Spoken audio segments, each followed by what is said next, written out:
नमस्कार दोस्तों, बहुत बहुत स्वागत है आपका एडविस्टा बाई अश्वनी में। और आज हम इस वीडियो में देखेंगे क्लास 7 का चैप्टर नंबर 3। दोस्तों, हम इसमें एनसीईआरटी का पार्ट कवर कर रहे हैं, जिसमें हम चैप्टर 1 और चैप्टर 2 कवर कर चुके हैं। और हर एक कंप्लीट डिटेल्ड वीडियो के बाद एक शॉर्ट समरी वीडियोस जरूर आएंगी हर एक चैप्टर का। तो ये जितने भी चैप्टर मैं यहाँ पे एक्सप्लेन कर रहा हूँ, इन सभी का आपको पीडीएफ हमारे डिस्क्रिप्शन बॉक्स से टेलीग्राम चैनल पे मिल जाएगा। तो आप टेलीग्राम चैनल को भी ज्वाइन करना ना भूलें। तो चलिए, बिना कोई टाइम वेस्ट किए जल्दी से अपने वीडियो को शुरू करते हैं।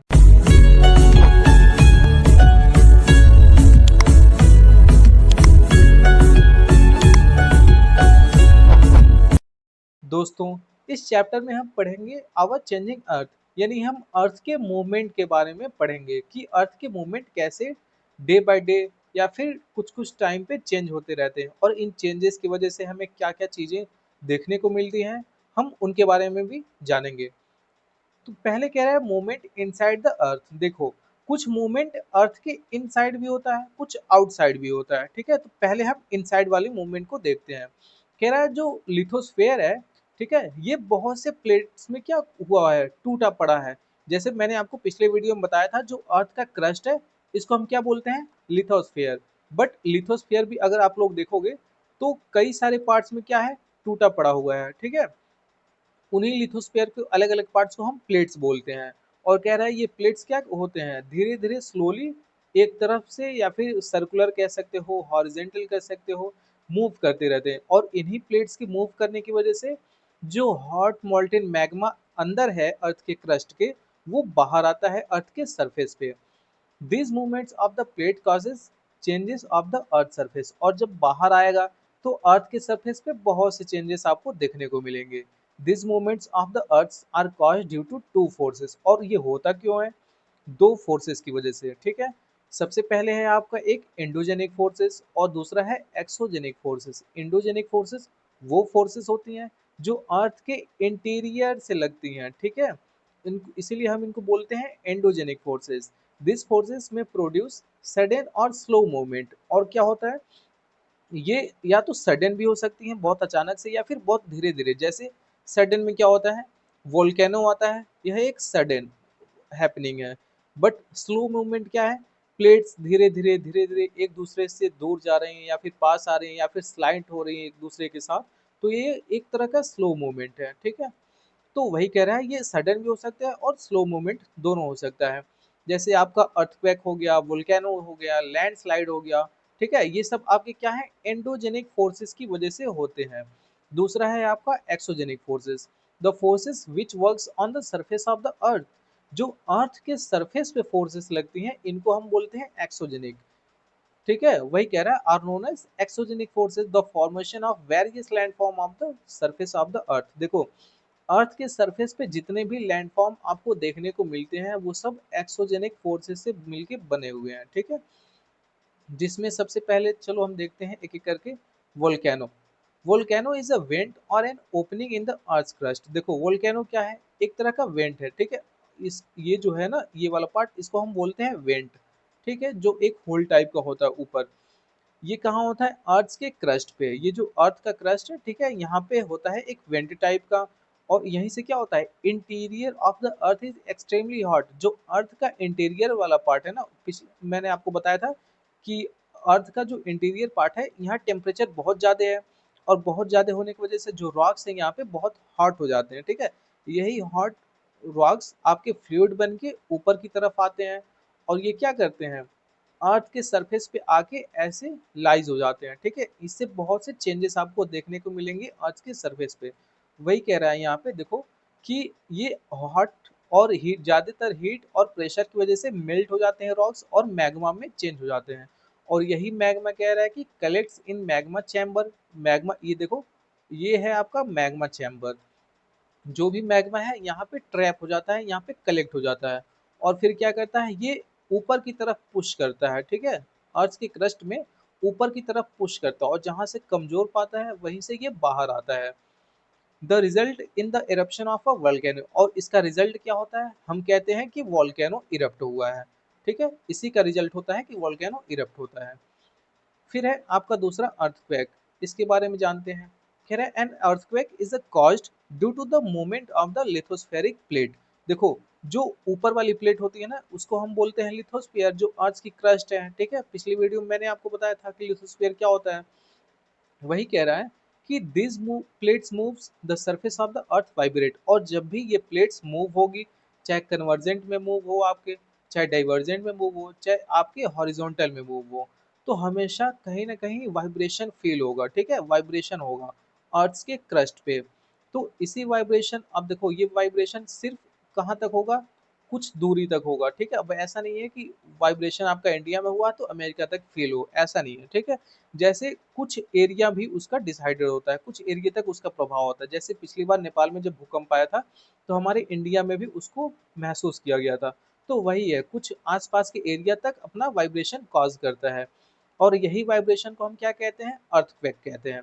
The place in the earth's crust where the movement of the lithospheric plates first start is called the focus। अब देखो क्या है, कहीं ना कहीं से ये वाइब्रेशन निकला होगा। ठीक है, कहीं ना कहीं से इसकी स्टार्टिंग हुई होगी।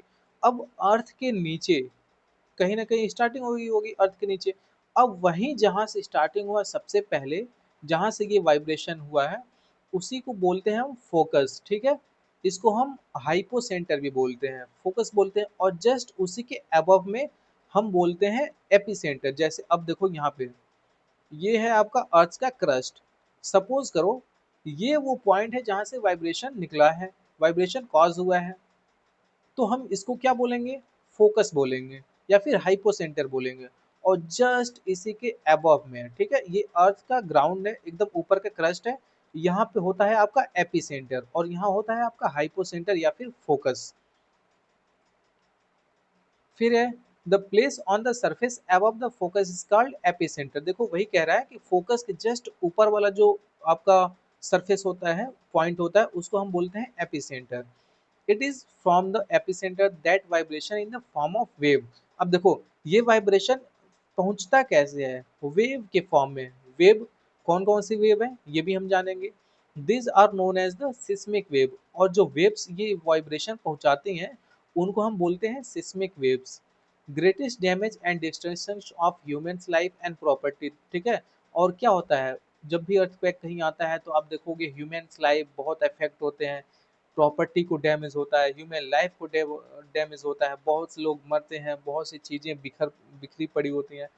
तो अर्थक्वेक से यही सब चीज़ें कॉजेज होते हैं। ठीक है, the strength of an earthquake decreases as it move away from the epicentre. अब देखो क्या है, जैसे मैंने आपको बताया है कि ये है आपका एपिसेंटर, ये पॉइंट आपका एपिसेंटर हो गया। अब जैसे जैसे हम एपिसेंटर से दूर जाएंगे, वैसे वैसे डैमेज कम देखने को मिलेंगे, नुकसान कम होगा। बट जैसे जैसे एपिसेंटर के पास होगा, तो यहाँ क्या है, बहुत हैवी वाइब्रेशन होता है, अर्थक्वेक का सिस्मिक वेव बहुत ज़्यादा हिट कर दी है, तो इसीलिए यहाँ पे डैमेज बहुत ज़्यादा होता है। तो वही कह रहा है कि the strength of an earthquake decrease, जैसे जैसे हम दूर जाएंगे वैसे वैसे कम हो जाएगा। Earthquake can not be predicted. सबसे बड़ी बात आप लोग ध्यान रखोगे वो ये है कि अर्थक्वेक को कभी प्रेडिक्ट नहीं किया जा सकता है कि हाँ यहाँ अर्थक्वेक या फिर इस प्लेस पे अर्थक्वेक आने वाला है। ठीक है, ये कभी प्रेडिक्ट नहीं किया जा सकता है। However, through some methods such as study of the behavior of animals, देखो कुछ मेथड देखे गए हैं बेसिकली एनिमल्स में, कि जब भी अर्थक्वेक आने वाला होता है, तो जो एनिमल्स होते हैं या फिर फिश होती हैं, जो पॉन्ड की फिश होती हैं, या फिर स्नेक होता है, ये बाहर लोग निकल, स्नेक क्या होता है, अपनी बिल से बाहर आ जाएगा, फिश कुछ ना कुछ हरकत करेंगी, एनिमल्स कुछ हरकत करेंगी। और एक बात हमेशा याद रखोगे, सबसे इम्पोर्टेंट जो है, रेडॉन गैस। ठीक है, एक गैस पाया जाता है, उसका नाम है रेडॉन गैस। ये निकलता है जब भी अर्थक्वेक आने वाला है होता उससे पहले। तो साइंटिस्ट ये पता लगा है कि रेडॉन गैस कब निकलता है, जब भी अर्थक्वेक आता है उससे जस्ट पहले। फिर नीचे कह रहा है कि अर्थक्वेक को मेजर कैसे करते हैं। An earthquake can be measured with the help of a machine. देखो एक मशीन से हम अर्थक्वेक को मेजर करते हैं, जिसको क्या कहते हैं, सिस्मोग्राफ। ठीक है, उस मशीन को क्या कहते हैं, यहाँ पे आप लोग देखो, उसको हम कहते हैं seismograph. The magnitude of intensity of an earthquake is measured by Richter scale. अब देखो अर्थक्वेक कितने मैग्नीट्यूड का आया है, कितना जोर आया है, कितना तेजी से, एक स्केल है जिसपे हम उसको डिफाइन करते हैं। ठीक है, उसका नाम है रिएक्टर स्केल, और जो मशीन होती है उसको कहते हैं seismograph. An earthquake measure up to 6 and above on Richter scale is considered to be very serious. अब देखो क्या है, अगर रिएक्टर स्केल पे, ठीक है, 0 से लेके 9 तक होता है आपका, तो अगर आपका 6 मैग्नीट्यूड का अर्थक्वेक आया है तो वो बहुत सीरियस माना जाता है, जो कि बहुत लार्ज स्केल पे डिस्ट्रक्शन करता है आपकी लाइफ या फिर प्रॉपर्टी को। An earthquake up to 5 on the Richter scale can might things fall on an earthquake up to 2 can felt only for few seconds। देखो, अगर 2 मैग्नीट्यूड का अर्थक्वेक आएगा तो सिर्फ कुछ सेकंड के लिए आपको फील होगा, अगर 5 का आएगा तो वो हल्का फुल्का नुकसान करेगा, ठीक है, मीडिएट में। फिर कह रहा है movement on the surface of the earth, earth के सरफेस पे मूवमेंट कैसे होता है, चलो अब उसको जानते हैं। While volcanoes and earthquakes are caused due to movements taking place inside the surface of the earth. देखो, जब भी वोल्केनोज होता है या फिर अर्थक्वेक आता है तो कहीं ना कहीं देखोगे कि आपको अर्थ के सरफेस पे कुछ ना कुछ चीजें देखने को मिलेंगी, और इन सब चीज़ों की वजह से कुछ ना कुछ चीज़ें फॉर्मेशन भी होता है सरफेस पे। जैसे आपको बहुत से लैंडफॉर्म फॉर्मेशन देखने को मिलेंगे, वैलीज बनती हैं, माउंटेन्स बनते हैं, ठीक है। जैसे क्या हुआ है, दो प्लेट्स आपस में टकराई, कन्वर्ज हुई, ये इधर से आई और एक इधर से आई, तो आपस में कन्वर्ज होगी, तो ये बीच का एरिया ऊपर उठेगा तो माउंटेन बनेगा, ठीक है। अगर डाइवर्ज हुई, ये इधर गई और ये दूसरी वाली इधर गई, तो बीच का एरिया खाली होगा तो फिर गहरा हो जाएगा, इस तरह से तो वैली बन जाएगा आपका, ठीक है। तो वही कह रहा है कि जब भी वोल्केनो या अर्थक्वेक होता है तो कोई ना कोई आपको हैपनिंग देखने को मिलेगा अर्थ के सरफेस पे। फिर कह रहा है the surface of the earth is warmed by two process. देखो, दो तरह से बनता है अर्थ का सरफेस, एक होता है इरोजन प्रोसेस से और दूसरा होता है डिपोजिशन प्रोसेस से, ठीक है। इरोजन प्रोसेस और डिपोजिशन प्रोसेस होता कैसे, अब वो जानते हैं। कह रहा है वेदरिंग, सबसे पहला इंपॉर्टेंट इसका फिनोमेना, एक इंपॉर्टेंट फैक्टर क्या है, वेदरिंग। वेदरिंग से क्या होता है, जो बड़े बड़े रॉक्स हैं, ठीक है, जो रॉक्स हैं ये टूटते हैं आपस में, ठीक है, धीरे धीरे बहुत से टाइम लगता है इनको, वेदरिंग की वजह से टूटते हैं छोटे छोटे पीसेस में, और यही छोटे छोटे पीसेस क्या होते हैं, इरोड होते हैं। कह रहा है erosion is the process of wearing away कोई भी चीज, जैसे मान लो यहाँ बड़ा सा रॉक्स है, अब ये धीरे धीरे वेदर आया, वेदरिंग की वजह से टूटा, छोटा छोटा पीस हो गया, अब एक जगह से ये दूसरी जगह यहाँ अगर गए हैं तो यही क्या है, आपका इरोजन कहा जाता है इसको, ठीक है। यही आपको आपके इरोजन कहे जाते हैं इस प्रोसेस को। तो अब कौन कौन सी चीजें लेके जाएंगी, जैसे वाटर हो गया, विंड हो गया, आइस हो गया, ये सब चीजों ये सब चीजें क्या करती हैं, इन छोटे छोटे पीसेस या फिर पार्टिकल्स को अपने साथ लेके जाती हैं, उनको बहा के ले जाती हैं एक जगह से दूसरी जगह। और जब यहाँ, जैसे मान लो यहाँ है, फिर अगर यहाँ से उठ के यहाँ आया है तो एक जगह से इरोड होगा तो दूसरी जगह जाके डिपॉजिट होगा, है कि नहीं है। तो फिर इस प्रोसेस को कहते हैं डिपोजिशन, जहाँ पे जाके ये डिपॉजिट हो रही है उसको बोलते हैं डिपोजिशन, और जहां से ये उड़ के आ रही है या फिर अपने साथ लेके आ रही है वहां से इरोड हो रहा है। देखो, अब रिवर कैसे वर्क करता है इरोजन में या फिर डिपोजिशन में, इसको समझते हैं। कह रहा है the running water of the earth act as an eroded agent. देखो, जब भी रनिंग वाटर होता है, जो पानी बहते रहता है, वो एक तरह से इरोजन का काम करता है। आप देखोगे नदियों में अपने किनारे पे क्या करते हैं, नदी धीरे धीरे धीरे धीरे अपनी बगल वाली मिट्टी को काटते हुए रहती है, ठीक है। तो वो एक तरह से इरोड करती है, काट के क्या करती है, अपने साथ घुल मिल के उसके पार्टिकल्स को एक जगह से दूसरी जगह लेके जाती रहती है। फिर कह रहा है when a river flow down at a steep angles, only very hard rocks or down steep valley side, it forms a waterfall। क्या कह रहे हैं, जब बहुत हार्ड सरफेस रहता है, ठीक है, जैसे मान लो ये यहाँ बहुत रॉक्स है, ये बहुत ही हार्ड सरफेस हो, और स्टीप एंगल मतलब बहुत तीखा ढलान, ये नहीं कि नदी ऐसे ऐसे नहीं बह रही, यहाँ पे बिल्कुल नदी ऐसे आ रही ऐसे बह रही, तो एक तरह से ये क्या है, वाटरफॉल। और जहाँ पे ये पानी जाके गिरेगा, ठीक है, जैसे मान लो यहाँ पे पानी गिर रहा है, ये नदी का पानी यहाँ पे गिर रहा है, रॉक्स है यहाँ पे बहुत हार्ड, तो ये इसको क्या करेगा, धीरे धीरे धीरे धीरे तोड़ता रहेगा, और जब ये टूट जाएगा तो नदी इसको भी अपने साथ बहा के ले जाएगी। अगर इसका सबसे बढ़िया एग्जांपल देखें तो नियाग्रा फॉल है, जो आपका कहाँ है, यूएसए और कनाडा के बॉर्डर पे है, ये बहुत ही फेमस एक वाटरफॉल है। फिर when a river flow through the plains, it twists and takes a sudden turn to form a large loop known as the meander। अब देखो, जब रिवर्स प्लेन एरिया में आती हैं तो इनका जो स्पीड होता है वो थोड़ा कम हो जाता है, ठीक है। जब अपने यंग एज में क्या होता है, जब ये माउंटेन से निकलती हैं, जब प्लेन एरिया में आ जाती हैं तो ये अपने मैच्योर स्टेज में आ जाती हैं। और मैच्योर स्टेज में आने का मतलब ये है कि इनकी स्पीड कम हो जाती है यंग एज के मुकाबले। तो ये क्या करते हैं, मियंडर फॉर्म करती हैं। देखो मियंडर क्या होता है, ऐसे बिल्कुल ऐसे ऐसे जो जाते हैं इनको हम मियंडर शेप बोलते हैं। आप यहाँ देख सकते हो कि नदी ऐसे ऐसे ऐसे ऐसे घूम के गई हुई है, ठीक है, फिर ऐसे ऐसे गई हुई है। तो यही है आपका meander shape. Due to continuous erosion and deposition on the side of a meander. देखो अब जैसे नदी यहाँ से आ रही इधर को जा रही, तो अब ये वाला जो पोर्शन है यहाँ पे ये इरोड करेगी, ठीक है, यहाँ की मिट्टी को काटेगी और फिर डिपॉजिट कहाँ करेगी, यहाँ पे ले जाके, ठीक है। जब नदी यहाँ से मुड़ेगी तो यहाँ डिपॉजिट करेगी, यहाँ कट करेगी। तो वही कह रहा है कि यहाँ पे एक तरफ से काटती है तो दूसरी तरफ से वो डिपॉजिट करती है। और यही नदी कभी कभी क्या होता है कि यहाँ से बहते बहते इसको काट रही है, इधर इस यहाँ भी काटेगी क्योंकि यहाँ भी ये मुड़ रही है, यहाँ भी रोड करेगी। तो कभी कभी नदी क्या होता है, धीरे धीरे धीरे धीरे करके इसमें जाके बिल्कुल ऐसे मिल जाती है। तो नदी अब ऐसे ना बह के बिल्कुल सामने ऐसे जाके इससे मिल जाती है।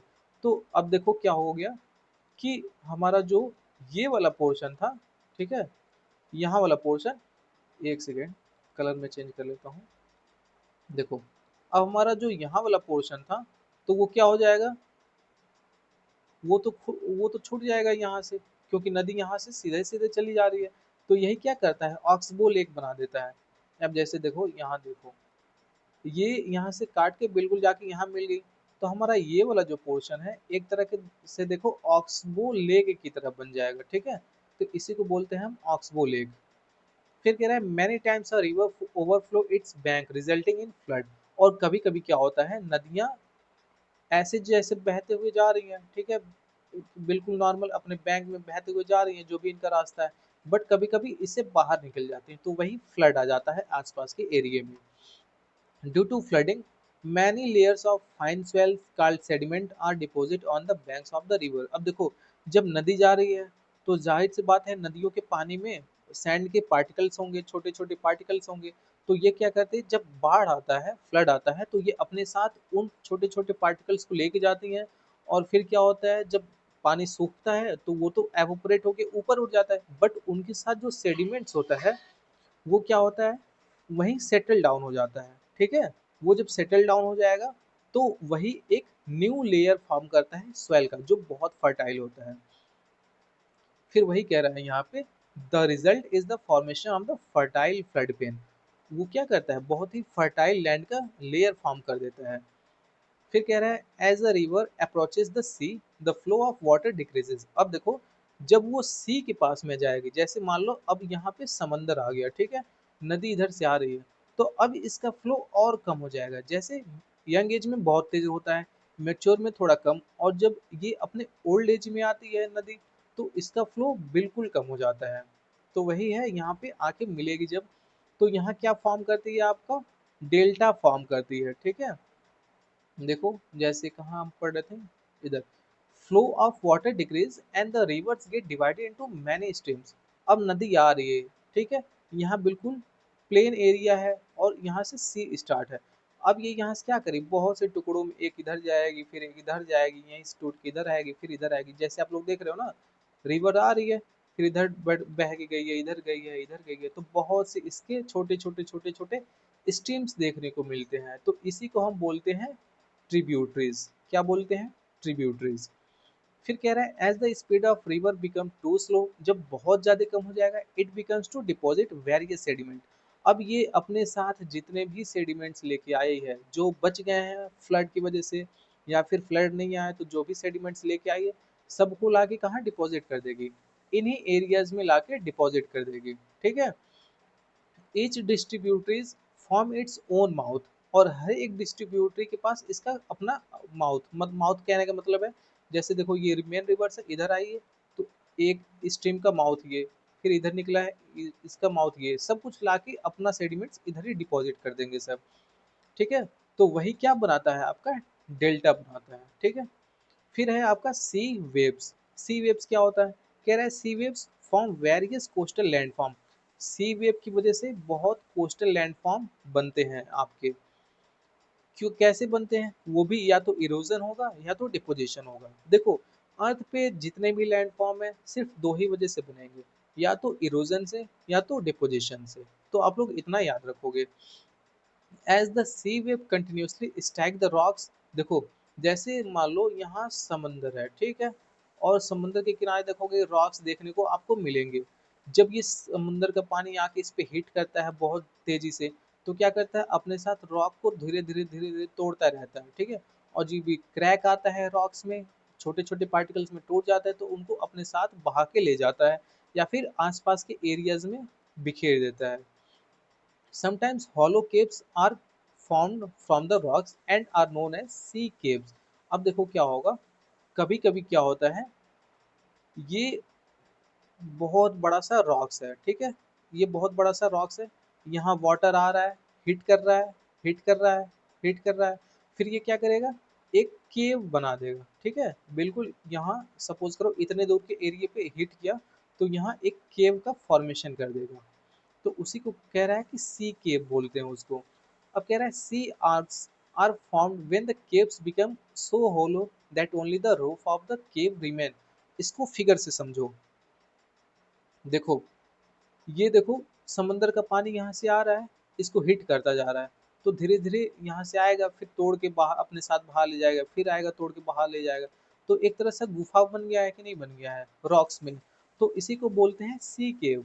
अब सी आर्क्स क्या होता है, जब ये गुफा का ऊपर वाला पोर्शन अपने साथ तोड़ मोड़ के इसको बहा ले जाएगा, और बिल्कुल फ्लैट सा कुछ सरफेस बचेगा ऐसे बिल्कुल पतला सा, तो उसको हम बोलते हैं सी आर्क्स। अब देखो, गुफा वाला ये वाला पोर्शन तो बिल्कुल ऐसे ही है, बट इसके ऊपर वाला पोर्शन यहाँ गायब हो चुका है, तो इसको हम बोलते हैं सी आर्क्स। और क्या होता है, ये भी सी आर्क्स, जब ये पार्ट टूट जाएगा, इसको तोड़ लेगी नदी, और ये भी पार्ट तोड़ लेगी, ठीक है, तो बिल्कुल इस टाइप का कुछ स्ट्रक्चर बचेगा आपका, ठीक है, ये वाला आपका स्ट्रक्चर बच जाएगा। तो इसी को हम बोलते हैं स्टार्क्स। ये छोटे छोटे आपके स्ट्रक्चर, और देखो ये जो इसके आसपास में है बड़े से माउंटेन, ये कभी ना कभी इससे जुड़े रहे होंगे, लेकिन नदी क्या किया है, समंदर क्या किया है, इसको तोड़ डाला है। तो यही स्टार्क्स बोलते हैं। और ये भी स्टार्क जब ये ऊपर से बिल्कुल इतना शेप का बचता है, जब ऊपर भी तोड़ देता है इसको, तो ये बनता है आपका स्टम्प, इसको हम बोलते हैं स्टम्प। आई होप कि आपको यह समझ में आया होगा। अब देखो, हम देखते हैं वर्क ऑफ आइस। कह रहा है ग्लेशियर जो है ये बहुत लार्ज मासेस होते हैं, ठीक है, बर्फ के बहुत बड़े बड़े से पत्थर टाइप के, एक तरह से कह सकते हो कि बने होते हैं ग्लेशियर। और ये क्या करते हैं, जो लैंडस्केप होता है हमारा, अर्थ क्रस्ट होता है, इसको इरोड करते रहते हैं। कैसे इरोड करते हैं, जब अपने साथ मेल्ट होते हैं तो बहते हैं, और जब बहते हैं तो अपने साथ इन छोटे छोटे स्वेल के पार्टिकल्स को भी लेके जाते रहते हैं। The rocks start cracking. अब देखो, जो बड़े बड़े रॉक्स हैं, जब बहते हैं उस पे जाके टकराते हैं, तो रॉक्स को भी, रॉक्स में क्रैक आने लगता है, ठीक है। और कभी कभी ये रॉक्स को क्या बना देते हैं, होलो, यानी कि खाली बना देते हैं, तोड़ तोड़ के उनसे चीज़ों को काट काट के। अब as the ice in the glacier melts it fill this hollow structure of rocks. देखो, जैसे सपोज करो ये बड़ा सा रॉक्स है, अब यहाँ बर्फ है, ठीक है, इसको तोड़ तोड़ के छोटा बना दिए, इसमें क्रिएट कर दिए, इसमें गड्ढा क्रिएट कर दिए। तो ये जो गड्ढा क्रिएट हो गया यहाँ पे आके, अब क्या होगा, पानी भर जाएगा, ठीक है। जब ये पानी भर जाएगा, तो ये एक लेक का फॉर्मेशन कर देगा, ठीक है। जैसे आप लोग देखोगे कि खूब बड़ा सा माउंटेन है, वहाँ पे पानी ऐसे वेदरिंग हुई है, धीरे धीरे उसको कट कर देगा, यहाँ पे ग्लेशियर जम जम जाएगा। और यही ग्लेशियर क्या करता है, धीरे धीरे पहाड़ को काटते रहता है, काटते रहता है। जब ये अपना छोटे छोटे पार्टिकल्स में कट के नदियों के थ्रू नीचे बह जाते हैं, तो यहाँ पे एक गड्ढा क्रिएट हो जाता है, इसी गड्ढे में पानी भर जाते हैं, और इसको हम बोलते हैं, क्या बोलते हैं, लेक्स बोलते हैं, ठीक है, जो लेक्स का फॉर्मेशन हो जाता है ऊपर। As a glacier carries material such as a big and small pieces of rocks. देखो, ग्लेशियर क्या होता है, अपने साथ बड़े बड़े पार्टिकल्स भी लेके जाती हैं, और छोटे छोटे पार्टिकल दोनों लेके जाते हैं, ठीक है। इतना समझ में आ गया आपको। और आगे कह रहे हैं दिस डिपॉजिट्स। अब देखो, जब लेके जाएगा अपने साथ सैंड या फिर सिल्ट, तो कहीं ना कहीं ले जाके डिपॉजिट करेगा, और इसी डिपॉजिट को हम क्या बोलते हैं, ग्लेशियर मोरेन्स, ठीक है। ग्लेशियर मोरेन्स क्या होता है, जो भी पहाड़ या फिर पत्थर या फिर रॉक्स को अपने साथ ये बर्फ या फिर आइस कट करता है, इरोड करते हैं और इरोड करके दूसरे जगह ले जाके डिपॉजिट करता है, तो उसी को हम बोलते हैं ग्लेशियर मोरेन्स। आप लोग इसको याद रखोगे इस टर्म को।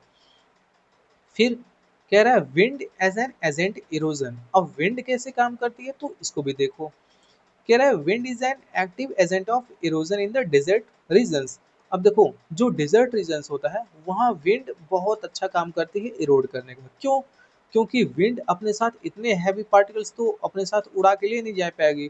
तो इसीलिए डिजर्ट में क्या होता है, बहुत छोटे छोटे पार्टिकल्स होते हैं, हल्के हल्के पार्टिकल्स होते हैं, तो वो बहुत इजिली एक जगह से दूसरी जगह उनको फ्लो करके उड़ा के लेके चली जाती है। वही कह रहे हैं wind sometimes Erode the lower part of rocks. देखो जैसे रॉक्स है, इसका लोअर पार्ट, ठीक है, नीचे वाला पार्ट ये हो गया, इसको धीरे धीरे विंड आएगी, टकराएगी, थोड़ा थोड़ा पार्टिकल्स में क्रैक आएगा, फिर टूटेगा, इसको साथ अपने साथ उड़ा के लेके जाती रहती है। और यही क्या होता है, जैसे मान लो ये हमारा रॉक्स है ना, अब इसको ऊपर से कट कर देगी, अगर अगर मान लो कट कर दे ऊपर से, एक सेकंड मैं बता रहा हूँ आपको। जैसे मान लो ये बहुत बड़ा सा रॉक्स है, अब हवा चल रही है, इधर से कट कर दी, इधर से कट कर दी, अब सिर्फ हमारा ये वाला पार्ट बच जाएगा, ठीक है, ये वाला पार्ट इस तरह से बच जाएगा। तो यही हमारा क्या बन जाएगा, एक मशरूम्स लाइक स्ट्रक्चर बन जाता है। इसी को हम बोलते हैं मशरूम स्ट्रॉक, ठीक है। When wind blow at a great speed, they lift and transport materials from one place to another. अब जब बहुत स्पीड से हवा चलेगी तो इसके जो पार्टिकल्स यहाँ तोड़ के नीचे गिरा होगा, इसको एक जगह से उठा के दूसरी जगह ले जाके डिपॉजिट करती रहती है। During this process, the sand falls and get deposited from the low, forming low hills kind of structures. These are known as sand dunes. अब देखो कहीं ना कहीं ले जाके डिपॉजिट करेगी और धीरे धीरे एक जगह पे डिपॉजिट कर रही है, फिर इसके ऊपर ला के डिपॉजिट की, फिर इसके ला के डिपॉजिट की। तो एक तरह से ये ड्यून यानी कि उल्टा गुम्बद टाइप का शेप वो कर लेता है, ठीक है, फिक्स हो जाता है यहाँ पे, उल्टा गुम्बद टाइप का शेप हो जाता है। तो इसी को हम बोलते हैं सैंड ड्यून। देखो जैसे यहाँ आप लोग देख सकते हो सैंड ड्यून, जैसे ये उल्टा कटोरे की तरह है ना, बिल्कुल यहाँ देख लो, तो इसी को हम बोलते हैं सैंड ड्यून।